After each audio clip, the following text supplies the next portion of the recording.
In the 25 years I've been a therapist, Coffee SEX, I've seen a number of people improve their appendage size without clinical surgery. And there are three things that actually work, right? There's lots of, medications and things absolutely do not work. Sometimes they make you puffy. Basically, it's just basically like being swollen, and as soon as you pee it out, it's gone. So don't buy any of the pills. None of them work. What works are three things. One was something that came out in the 80s called the Yank. I swear to God. And it's basically a rack for your dick. Basically, you put it around your leg and it attaches and it pulls it. And it actually stretches the ligament. The same way that you can put a spacer in your ear and get a space this big, it's soft tissue. It can actually do that. The second thing is a really good quality pump, a medical pump. You can't get the stuff from the Coffee SEX stores. You need to go, the one I like is the Osbon, OSBON, but I don't get anything from them, so find them. You can see some of them online, but it's a manual or electric. I like the manual.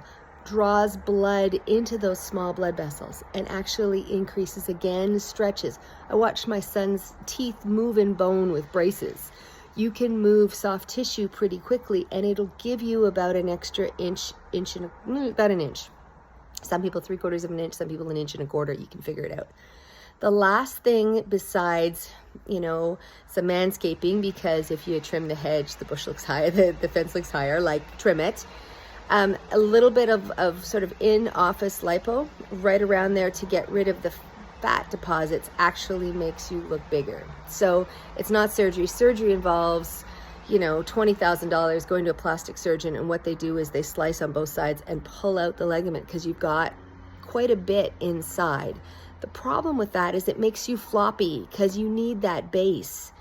So you're more likely to have problems. So those are the three things, though, that actually work. And the pump, what it does is it makes you wider, not necessarily longer, which is what partners particularly like. So I've had this question again and again, and I can tell guys until I'm blue in the face that it's okay. I'm really way more concerned about your hands, and you can get it. That whole pack-a-lunch business that I've been talking about for a while. But if you really want to know, those are the three things. Right? I can help. I can talk you through it. I do a whole section. There's a whole section on my coffeesexwithsue.com talking about appendage size, words I can't say on TikTok. We can help you. Be gentle with yourself. Know that you are more than your numbers. And we'll talk soon. I'm Sue, and I got more.